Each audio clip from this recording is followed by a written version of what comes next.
뾰로롱 이렇게. 이거 쓰지 마. 방금 거 쓰지 말라고요? 내가 한 거 쓸 거지 너가. 저자.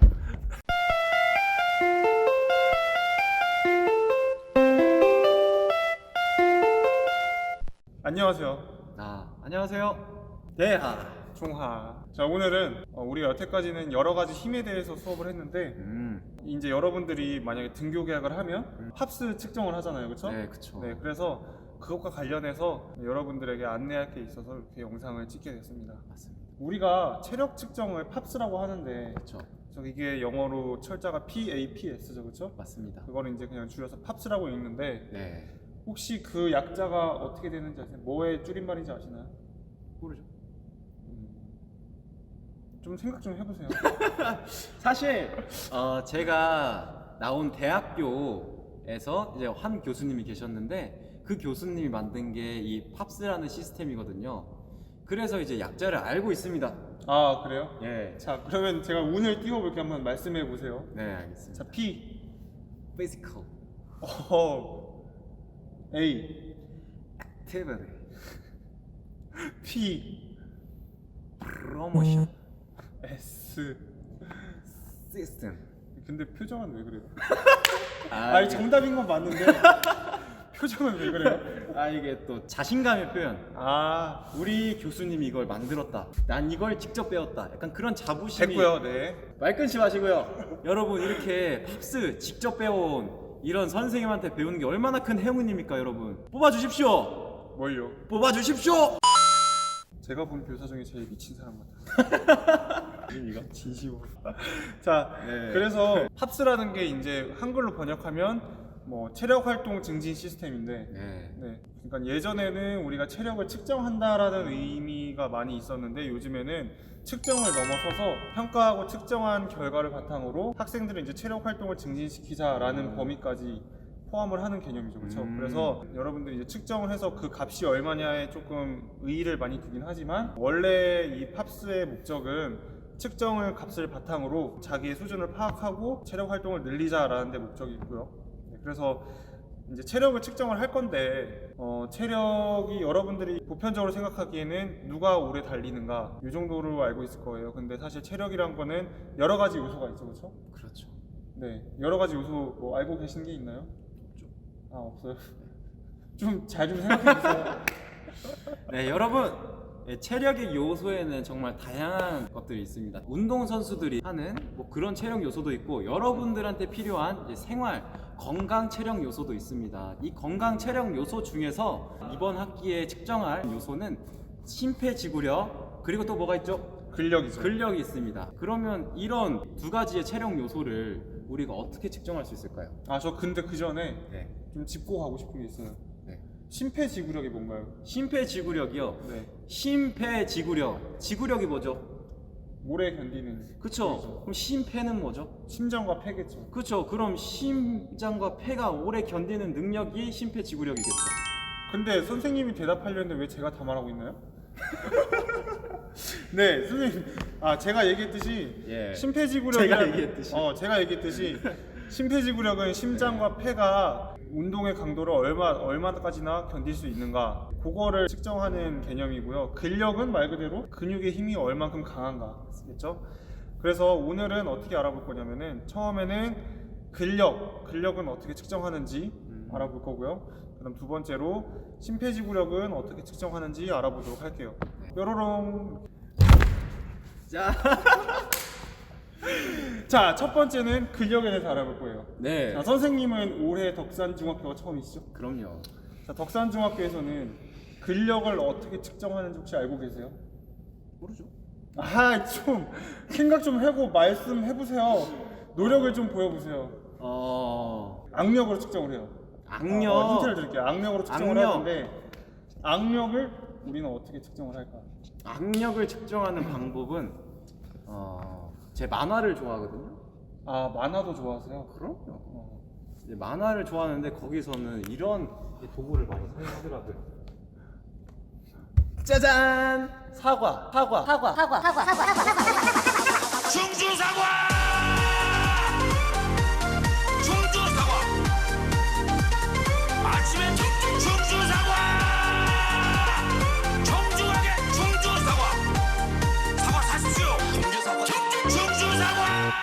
사과로 악력을 어떻게 측정하나요? 이거를 만화에서 보면 이렇게 부수더라고. 아무 일이 없는데요. 자, 진지하게. 진지하게. 바나나. 네, 안 반하고요. 네. 자, 그냥 제가 얘기할게요. 아 예. 네. 자, 저거 좀 주시겠어요? 아이, 집어치우라고. 자, 우리 2학년 친구들은 1학년 때 해봐서 알겠죠? 요거 악력 측정하는 기계인데, 네, 요 기계로 간단하게 손을 넣어서 힘을 줘서 꽉 쥐면, 최대한의 힘으로 꽉 쥐면은 자신의 근력이 킬로그램 단위로 여기 표시가 됩니다. 근데 이거는 사실 쉬운데, 쉬워서 선생님이 딱 세 가지 정도만 여러분들 주의사항을 짚고 넘어갈게요. 따단. 자, 넘버 원. 자, 첫 번째는 여러분들의 손 크기가 다 다르기 때문에, 자, 요거를 쥐을 때 손잡이의 너비가 달라야겠죠, 그렇죠? 네, 그래서 여기 있는 동그란 모양을 이렇게 돌리면은 요 너비가 늘어나고 줄어들고 합니다. 그래서 요걸 맞추고요. 자, 두 넘버 투. 번째는 여러분들이 이제 힘을 주다 보면 세게 쥐다 보니까 허리가 굽혀지거나 아니면은 팔꿈치가 굽혀지는 경우가 많아요. 근데 측정을 할 때는 그렇게 하면 안 되고, 차렷 자세에서 허리 펴고 무릎 펴고 팔꿈치 펴서 차렷 자세 유지한 상태로 최대한 세게 쥐시면 됩니다. 자, 마지막 세 번째. 자, 가장 중요한 거예요. 여러분들이 정말 안간 힘을 써서 이게 꽉 쥐어서 뭐 좋은 수치가 나왔어요. 여러분들의 이제 최대 수치가 나왔는데, 이제 요거를 선생님들한테 다시 전달을 하겠죠? 네, 이거를 쥐고 나서 선생님한테 전달을 할 때, 자, 요걸 이렇게 잡고서 전달을 하다 보면 여러분들이 전달할 때 요걸 쥐게 된 악력이 다시 입력이 돼요. 그 말은 무엇이냐면, 여러분들이 최대 악력이 있던 값이 지워지고 전달하려고 살짝 쥐었던 악력이 이 값으로 표시가 됩니다. 그래서 그거를 가장 주의하셔야겠어요. 자, 그럼 요약해서 세 줄로 표현해 주시죠. 세 줄로 하라고요? 8초 해주세요. 8초로 표현해 주시죠. 아, 9초 해주세요. 9초 요약. 네. 자, 9초 요약. 1. 자, 너비 조정하고, 그 다음에 차렷 자세 해설 하고, 그 다음에 건넬 때 요걸 쥐지 말고. 아, 깔끔하다. 네, 좋습니다. 여러분, 그럼 이렇게 주의사항 들었으니까 자세 한번 시범 보여주시죠. 선생님이 하기로 했잖아요. 아, 네. 네. 삐처리 이야기. 먼저 길이 조정을 하고, 그리고 차렷 자세를 취하고 누릅니다. 야. 자, 이렇게 하고 건네 드릴 때 살짝 누르면 이렇게 됩니다.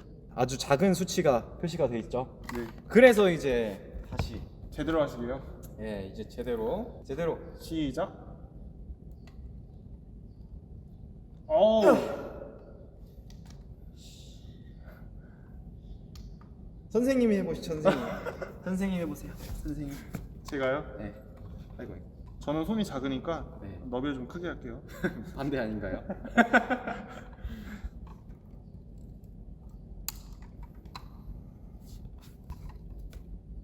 (62.6) 저는 63.8입니다 여러분.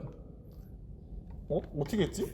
아 참, 이 종기쌤 겉으로 보기에만 이게 바로 물근육이라고 하는 겁니다, 여러분. 뾰로롱. 자, 이렇게 악력은 이 기계로 간단하게 측정할 수 있고요.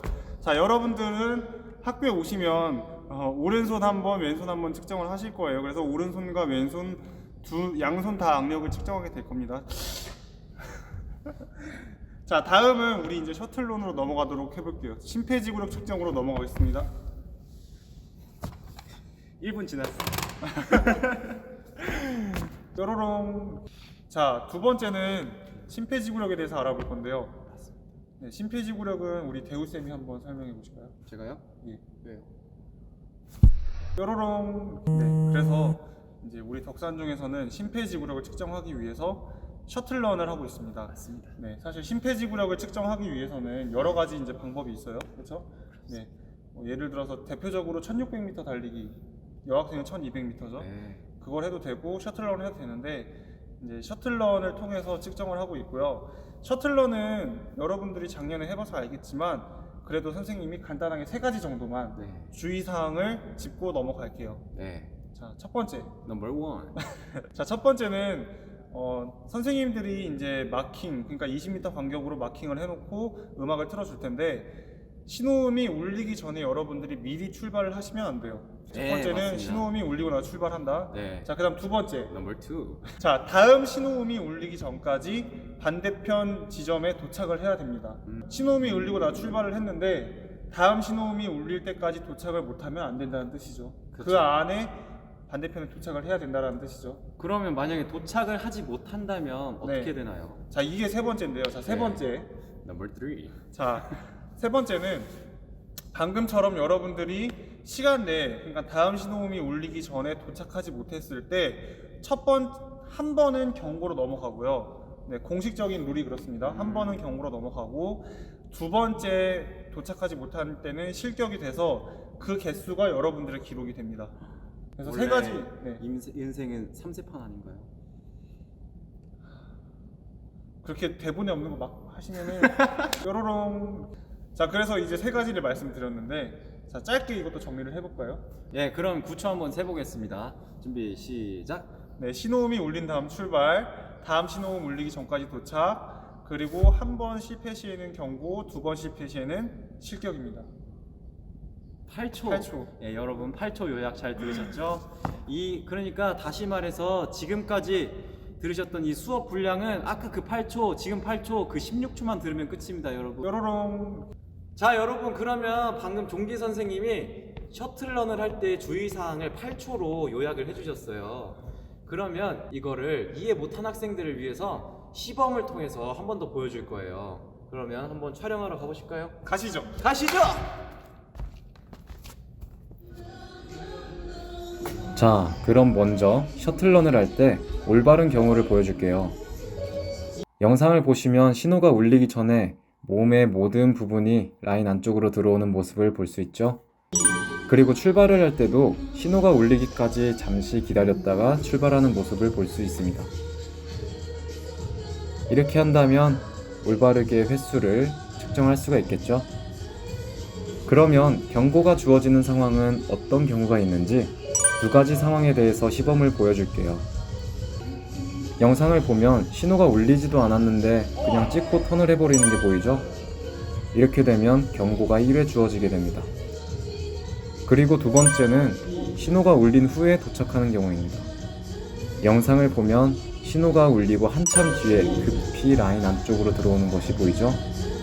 혹시 몸의 일부분이 라인 안쪽으로 들어오더라도 몸 전체가 들어오지 않는다면 경고가 1회 주어지게 됩니다. 이렇게 두 가지 상황에서 경고가 합산으로 2회 주어지게 된다면 즉시 측정이 종료되고 그때까지 측정된 횟수가 기록되게 됩니다. 자, 오늘은 여러분들 선생님과 함께 팝스에 대해서 알아봤죠. 그 중에서도 악력과 심폐지구력 측정에 대해서 알아봤는데 오늘 선생님이 안내해준 것들 잘 여러분들 이해해서 등교 계약 후에 우리 실제로 만났을 때 여러분들 측정하는 데 도움이 되었으면 좋겠습니다. 그렇죠? 네, 맞습니다. 그럼 인사할게요. 여러분들 안녕. 안녕.